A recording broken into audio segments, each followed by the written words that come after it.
Je dirais que, moi je suis un rêveur, donc j'ai besoin d'avoir des rêves, j'ai besoin d'avoir une évolution en fait, mais c'est vrai que à partir de peut-être 16 ans, 17 ans, donc la toute première fois que j'ai eu un tourbillon dans les mains, vraiment il y a eu un truc qui s'est passé et je me suis dit mais j'ai vraiment envie d'avoir une montre comme ça en fait, j'ai vraiment envie d'avoir une montre, j'ai envie de me faire ma propre montre. Et je savais que dès le moment, dès que j'aurais la possibilité ou dès que j'aurais une opportunité, je le ferais.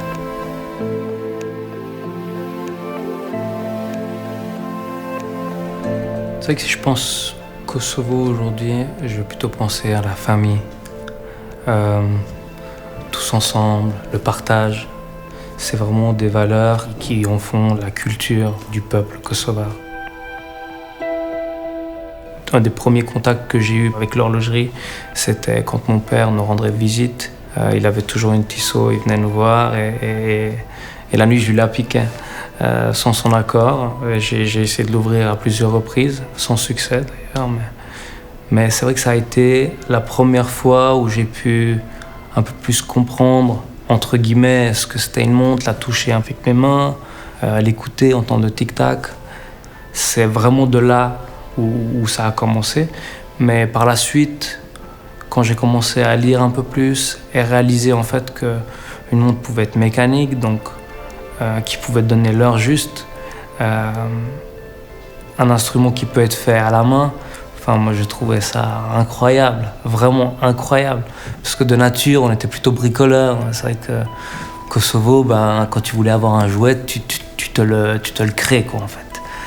Tu vas pas aller chez ton papa ou ta maman et dire j'ai envie d'avoir un jouet. C'était comme ça, hein, c'est vraiment la culture, tu dois faire ton truc, donc on te pousse à créer tes trucs, à faire tes jouets. Et là, en l'occurrence, tu commences à t'intéresser de plus en plus. Et ouais, j'avais juste envie de comprendre comment ça fonctionnait. C'était parti comme ça. J'ai commencé à lire différents bouquins et de voir certaines étapes. Ouais, je me disais, c'est incroyable. Tu pars d'un morceau de laiton, un morceau de métal, et tu pouvais arriver à la fin à avoir une montre qui te donne l'heure précisément. Je suis arrivé à l'âge de 12 ans en Suisse. Et un des premières choses quand je suis arrivé à l'aéroport, c'était les posters, c'était tout ce qu'il y avait en fait des publicités d'horlogerie. Parce que je voyais plein d'images et je me suis dit mais c'est dingue, je vais pouvoir m'intéresser de plus en plus. Et ça c'était l'une des premières nouvelles ou de la première chose positive quand j'étais arrivé en Suisse. Mon tout premier stage que j'avais fait c'était chez Chopard, avant d'arriver chez Patek et puis de faire mon premier stage d'entrée. Et c'est là que tout a commencé.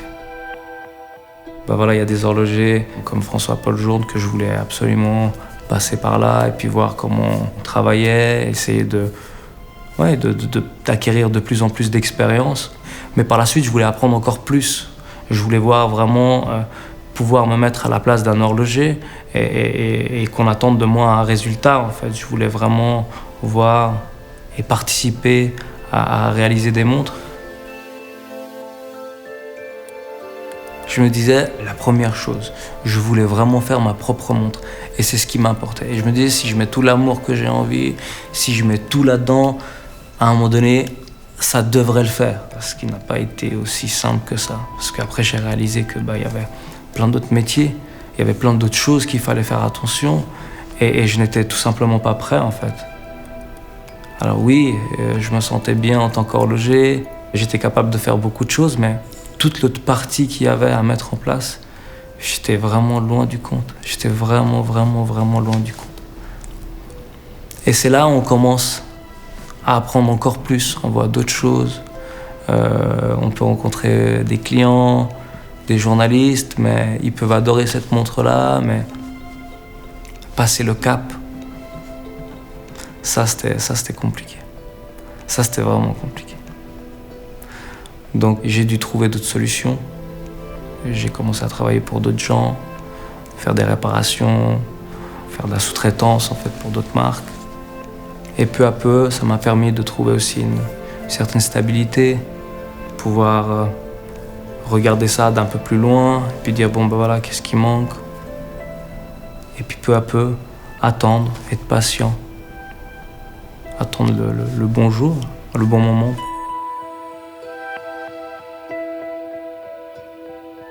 Quand vous commencez, par exemple, moi j'ai commencé en 2012, quand vous commencez, que vous espérez peut-être aussi gagner votre vie avec ça, les premières années, bah ça a été une grosse claque, je dirais. Parce que ça ne peut pas, c'est là où j'étais vraiment naïf. C'est pas possible de se dire, bah tiens, on arrive, on fait une montre et on veut que tout le monde apprécie, on veut que tout le monde achète, on veut toujours être touché par ça. En fait, ça, c'était vraiment le plus dur. D'accepter qu'il faut être patient. J'ai toujours aimé les beaux mouvements, les belles décorations, donc vraiment des décorations traditionnelles, plutôt genevoises, les côtes de Genève, les angles rentrants. Donc c'est vraiment ce qui m'a toujours plu parce qu'il y a tellement d'énergie à mettre dedans, c'est tellement complexe et quand je voyais un composant brut et terminé, je trouvais ça exceptionnel, l'évolution, en fait, toutes ces étapes qu'il y avait. Mais par contre, sur le côté boîtier, je voulais faire quelque chose de totalement différent, avec du caractère, et je voulais vraiment me différencier. Donc, il y a ce cône qui ressort, qui met un peu en valeur toute la partie mouvement cadran. Il y a ces cornes qui sont anglais, comme presque un composant horloger, où on joue entre les polis et les satinés. Mais je voulais quand même quelque chose d'assez brut. Alors moi, ce que je trouve, et je réalise encore de plus en plus, parce que comme je dis avant, je suis un peu optimiste, mais je réalise de plus en plus la difficulté qu'il y a en fait derrière tout ça. Mais ce qu'il y a de bien, c'est que c'est tellement complet en fait, l'horlogerie. On peut faire de la construction, on peut faire du design, on peut faire de la décoration, on peut faire du montage, on peut faire du réglage. C'est tellement complet en fait qu'on peut s'épanouir dans chaque étape en fait de l'horlogerie.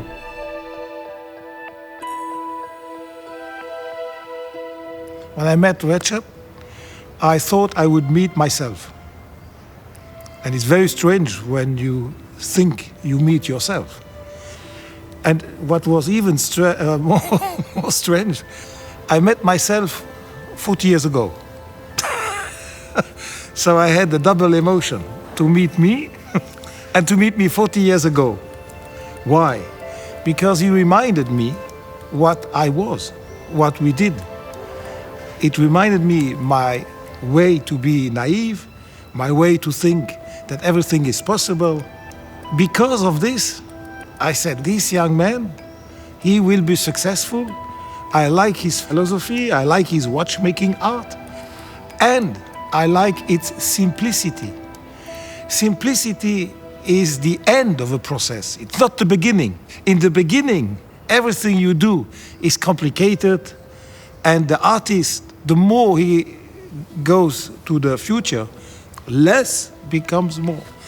And so his way of working inside the movement, his way to express outside the aesthetic, is something that at my age, and after 45 years of being in the watch industry, has really seduced me.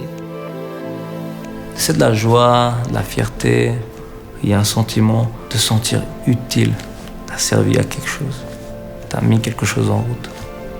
Je pense que oui, c'est difficile, et en même temps, pour moi, c'est quelque chose de vraiment personnel. Donc, c'est vrai que quand on pense à soi et quand on veut vraiment se faire plaisir, à la fin, on a envie de faire les choses à notre manière. Donc, on a envie de donner un design comme ça, on a envie de faire cette complication. Et pour moi, c'est une manière d'être libre. C'est évident, en fait. Aujourd'hui, je vois ma vie, je ne me vois pas autrement qu'indépendant.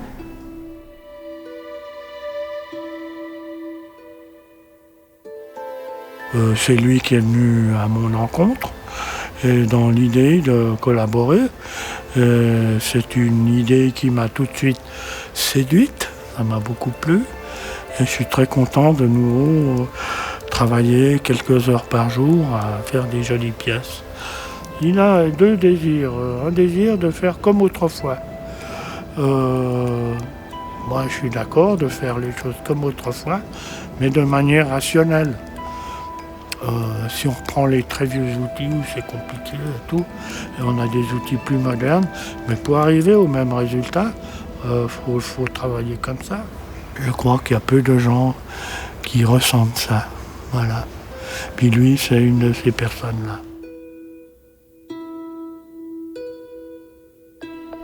Je pense que le travail que nous faisons, on est obligé d'être passionné. Si on n'est pas passionné, je vous assure que vous ne pouvez pas le faire toute la journée. C'est complexe. Et ça aussi, j'étais hyper optimiste. Je pensais toujours que n'importe quel horloger était capable de faire ça. Et en réalité, non. Il faut de la rigueur, de la passion, de la patience. Chaque montre était à un moment donné ce que je ressentais ou ce que je voulais faire. Donc a une explication et voulait dire quelque chose. Vouloir faire ça parfaitement. C'est jamais parfait parce qu'à la fin, c'est humain. Hein. C'est des mains, on est des artisans, donc on ne peut pas faire les choses parfaitement. Mais de tout mettre, en fait, l'énergie et la recherche aussi, d'essayer de transmettre, d'essayer d'appliquer en fait à ce composant pour avoir un résultat exceptionnel. Et quand on a fini une, ben c'est bien, mais il faut faire sur la deuxième. Ce qui est dingue en fait, c'est de se dire que on est parti d'une idée, on a commencé à dessiner, on l'a construit, on a fabriqué le composant, on l'a décoré. On a fait tous les tests qu'il faut, on a commencé à monter et maintenant il nous donne le tic-tac. C'est vraiment la naissance en fait de quelque chose qui est incroyable. Donc on se sent mais ouais, on est épanoui en fait, on est épanoui. On a participé à créer quelque chose qui donne l'heure. On a mis de l'énergie, on a travaillé pendant des mois et des mois et des mois. Et à la fin, c'est une libération, en fait. On dit, ah bah tiens, ça a servi à quelque chose. Je pense que je suis un peu plus expérimenté dans certaines choses, mais je reste le même horloger passionné qui se bat pour ce même rêve. Et à ce niveau-là, il n'y a rien qui a changé, mais je pense que oui, j'ai évolué dans ce sens-là. En bien, j'ai réalisé plus de choses. Ce que je faisais moins bien, ce que je faisais mieux. Enfin, ouais, j'ai évolué. C'est important d'évoluer. J'ai vraiment envie d'être à l'établi. J'ai vraiment envie de faire ce que j'ai toujours rêvé de faire, c'est-à-dire des montres. Je veux rentrer chez moi et sentir un peu le métal quelque part. Ouais. J'ai envie d'être encore là-dedans. Et j'ai envie de créer des montres, d'avoir des nouvelles idées. Je ne veux pas être une marque, une grande marque. J'ai envie d'être un horloger indépendant, libre, de faire ce que j'ai envie de faire. Évoluer dans la qualité, pouvoir réinventer peut-être quelque chose. Mais être là encore des années et des années. En tout cas, j'ai jamais pensé un jour dans ma vie changer de métier ou... Ouais. Je sais que je mourrai horloger.